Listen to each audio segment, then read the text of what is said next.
పెరిగిన పెట్టుబడులు, గిట్టుబాటు కాని ధరలతో సాగు భారంగా మారిన ప్రస్తుత తరుణంలో వినూత్న ఆలోచనలు, విభిన్న విధానాలను అమలు చేస్తూ తనకంటూ ఒక ప్రత్యేకతను చాటుకుంటున్నారు యువ రైతు ప్రమోద్ కుమార్. మెదక్ జిల్లా హవేలీ ఘనపూర్ మండలం సర్దన గ్రామానికి చెందిన గండ్ల ప్రమోద్ కుమార్ ఉన్నత విద్యను అభ్యసించాడు. వ్యాయామ ఉపాధ్యాయుడు కావాలనే లక్ష్యంతో సంబంధిత కోర్సులను సైతం పూర్తి చేశాడు. కానీ ఉద్యోగ అవకాశాలు రాకపోవడంతో ఆలోచనలో పడ్డాడు. రైతు కుటుంబం నుంచి రావడంతో ఉపాధి అవకాశాల కోసం ఎదురు చూడకుండా తానే సొంత మార్గాన్ని ఎంచుకోవాలని అదే ఉద్దేశంతో సాగు రంగంలోకి అడుగుపెట్టాడు. తనకున్న 5.5 ఎకరాలకు అనుబంధంగా 4.5 ఎకరాలు కౌలుకు తీసుకున్నాడు.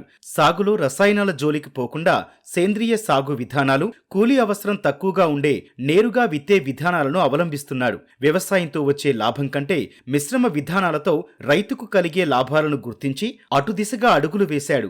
వరి సాగుతో పాటు కోళ్ల షెడ్డును నిర్మించుకున్నాడు. సొంతంగా హేచరీ యూనిట్ ఏర్పాటు చేసుకుని కోడిపిల్లలు ఉత్పత్తి చేసి విక్రయిస్తున్నాడు. పొలంలో నీటికుంట ఏర్పాటు చేసి చేపల పెంపకం చేపట్టాడు. అనుబంధంగా మేకలు, ఆవులను సైతం పెంచుతూ తోటి రైతులకు ఆదర్శంగా నిలుస్తున్నాడు. నేను ఎంఏ బీపీఎడ్ చేసినాను. MA political science BPEd. అదేవిధంగా నేను వ్యవసాయం కూడా చేస్తాను. సేంద్రియ వ్యవసాయం, అలాగే ఖర్చు తక్కువ వ్యవసాయం కూడా అలాగే చేస్తాను. నేను వెదజల్లి 10 ఎకరాల వ్యవసాయము, ఒక కూలీ అవసరం లేకుండా నేనే నా వ్యవసాయ క్షేత్రంలో వ్యవసాయం చేస్తున్నాను. నాకు సొంతగా 5 ఎకరాలన్నర ఉంటుంది. ఇంకో 4 ఎకరాలన్నర పొలం కౌలుకు తీసుకొని వ్యవసాయం సాగిస్తున్నాను. అలాగే నా వ్యవసాయ క్షేత్రంలోనే డిఆర్డిఓ సహకారంతో ఇచ్చితే పౌల్ట్రీ ఫామ్ షెడ్ నిర్మించుకున్నాను. దానికి సుమారు 2 లక్షలన్నర ఖర్చు అయింది. అలాగే మదర్ యూనిట్ డ్వాక్రా గ్రూప్ మహిళలకు ఇవ్వడానికి నన్ను సెలెక్షన్ చేశారు కలెక్టర్ ఆఫీస్ నుండి. ఒక 5 బ్యాచ్లు ఇప్పటివరకు నేను విజయవంతంగా నిర్వహించాను. ఈ బ్యాచ్ నెలకు ఒకసారి వెళ్ళిపోవడం జరుగుతుంది. దాని ద్వారా ఆదాయంగా నాకు ఒక 30,000 రూపాయల ఆదాయం వస్తుంది. ఈ ఫామ్ నిర్వహణకు ఖర్చు సుమారు 2,20,000 ఖర్చు వస్తుంది. నాకు రాబడి 2,50,000 వస్తుంది. అంటే మిగులు 30,000 రూపాయలు మిగులు వస్తుంది నెలకు నాకు. అలాగే ఈ వ్యవసాయము సేంద్రియంగా ఎందుకు చేయాలనుకున్నానంటే, రసాయనాలు ఎక్కువ వాడి భూమి సారవంతం కోల్పోతుంది. అలాగే వ్యవసాయ కూలీలు ఇబ్బంది ఉండడం వలన నేను డ్రమ్ సీడర్ ద్వారా మొదట సాగు నిర్వహించాను. దాని ద్వారా కొంచెం దిగుబడి అనేది తగ్గినుండే.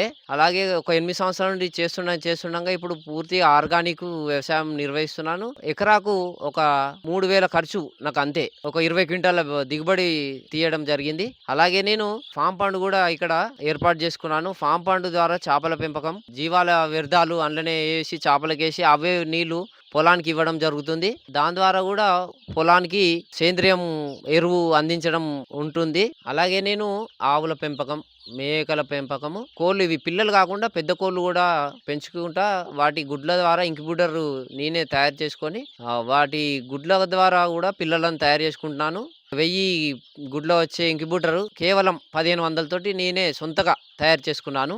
ఇంక్యుబేటర్ తయారు చేయడానికి మొదట పాడైపోయిన ఫ్రిడ్జ్ ఒకటి ఇంటిలో ఉండే, దాన్ని తీసుకొని అమెజాన్ ఆన్లైన్లో దాని కంట్రోల్ సిస్టమ్ ఒక సర్క్యూట్ 500కు తీసుకున్నాను.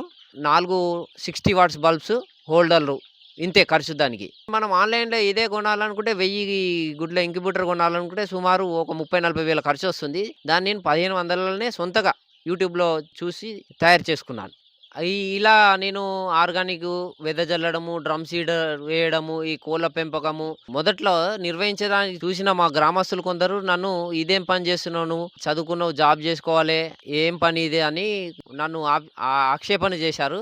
అయినా కానీ నేను వినకుండా మొదట వ్యవసాయంకే ఇంపార్టెన్స్ ఇచ్చినాను. నేటి యువత ఏంటంటే వ్యవసాయం చేస్తే చులకన అనుకుంటారు, కానీ వ్యవసాయంలో ఉన్నంత ఆనందము, ఆరోగ్యము, మనమే మన సొంత ఎటువంటి రసాయనాలు లేకుండా పండించుకొని తినే సంతోషము అది వేరే ఉంటుంది. ఇవాళ రేపు జాబ్ అంటారు, కానీ జాబ్ కంటే వ్యవసాయంలోనే చేసుకున్న వాళ్ళు చాలా మంది ఉపయోగపడుతుంది. వ్యవసాయ క్షేత్రంలో ఈ మెలకువలన్నీ మన ఈటీవీ అన్నదాత ఛానల్లో చూసే నేర్చుకున్నాను. డ్రమ్ సీడర్ వేయడం కానీ, వెదజల్లడం కానీ, జీవామృతము, జీవాల పెంపకము, కోళ్ళ పెంపకము, ఇవన్నీ ఈటీవీ అన్నదాత ద్వారానే ఛానల్లో చూసి నేర్చుకోవడం జరిగింది. నేను కేబుల్ ఆపరేటరు. అలాగే వ్యవసాయ గురువు ఎవరంటే ఈటీవీ అన్నదాతనే. మొదట 8 సంవత్సరాల నుంచి పూర్తి సేంద్రియ పద్ధతుల్లో నా వ్యవసాయ క్షేత్రంలో నేను వ్యవసాయం చేస్తున్నాను. మంచి క్వాలిటీ దిగుబడి వస్తున్నాయి ఇప్పుడు. సంవత్సరము నేను వేసే పంటకు ఆర్డర్ పెట్టి మరీ బియ్యం కొనుక్కుంటున్నారు నా దగ్గర. ఎనకటి నుండి పెద్ద మనుషులు నేర్పింది ఏందంటే పాడి, పంట. పాడి ఉండాలే, పంట ఉండాలే. రెండిటికి అనుబంధం ఉన్నదన్నట్టు. పంట వ్యర్థము మనకు వచ్చిన గడ్డి అది గాని పశువులకేసినాం అనుకోండి, ఆ పశువుల గడ్డి మేసి ఏం చేస్తది, పంటకు ఉపయోగపడే ఎరువులను మనకు తయారు చేసి ఇస్తాయి. ప్రతి ఒక్క యువతకు చెప్పింది ఏందంటే నేను, ఉన్న వ్యవసాయ క్షేత్రంలోనే ఒక చిన్న షెడ్డు నిర్మించుకోవాలే.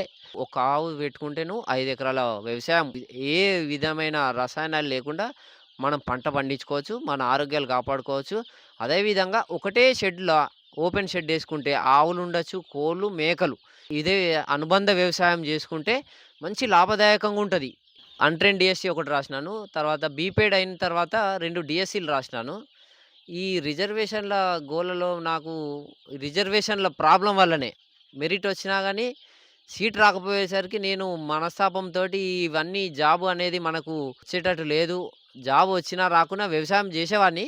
కానీ పూర్తిగా ఇక జాబు అనేది రిజర్వేషన్ వల్ల రాకపోవడం వలన మెరిట్ వచ్చినా గాని రాకపోవడం వలన ఈ జాబ్‌ల దృష్టి మళ్లించి పూర్తి వ్యవసాయం దిశగా మారాను. అలాగే ఫాము, వ్యవసాయము ఈ 2 అనుబంధంగా జేసుకోవాలని సొంతగా నేనే షెడ్‌లు నిర్మించుకున్నాను ఇవన్నీ.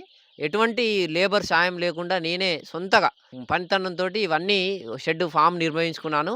మన పొలమే మనకు పాఠాలు నేర్పుతుందంటూ సాగులో తన అనుభవాలతోనే ఎప్పటికప్పుడు నూతనంగా అడుగులు వేస్తున్నాడు. వ్యవసాయం అంటే దండగా అన్న తన తోటి రైతులతోనే పండుగ అనిపించుకుంటున్నాడు. మెదక్ జిల్లా హవేలీ గన్పూర్ మండలం సర్దన గ్రామానికి చెందినటువంటి ప్రమోద్ కుమార్ అనేటువంటి ఒక రైతు మిశ్రమ వ్యవసాయం చేసి అందరికీ ఆదర్శంగా నిలుస్తున్నాడు. తనకున్నటువంటి 10 ఎకరాల వ్యవసాయ భూమిలో కోళ్ల ఫారం ఒక షెడ్ ఏర్పాటు చేసుకుని ఈ షెడ్లోనే 3000 కోళ్ల పిల్ల పెంపకం అనేటువంటి చేపట్టడం జరిగింది. అంతేకాకుండా ఒక మదర్ యూనిట్ను కూడా ఏర్పాటు చేసి కోళ్ళు అనేటువంటిది మనకు చేస్తూ ఆదాయాన్ని ఆర్జిస్తున్నాడు. అంతేకాకుండా ఇక్కడ మేకలతో పాటు మరియు చేపలకు సంబంధించి ఒక ఫామ్ పండు కానివ్వండి, తర్వాత పశువులను కూడా ఏర్పాటు చేసి పూర్తిగా ఆర్గానిక్ పద్ధతిలో వ్యవసాయం చేయడం అనేటువంటి జరుగుతుంది. ఈ రైతు మరింత మంది రైతులకు ఆదర్శంగా నిలవడం అనేటువంటి జరుగుతుంది. శేఖర్, మెదక్ జిల్లా సర్దన నుండి.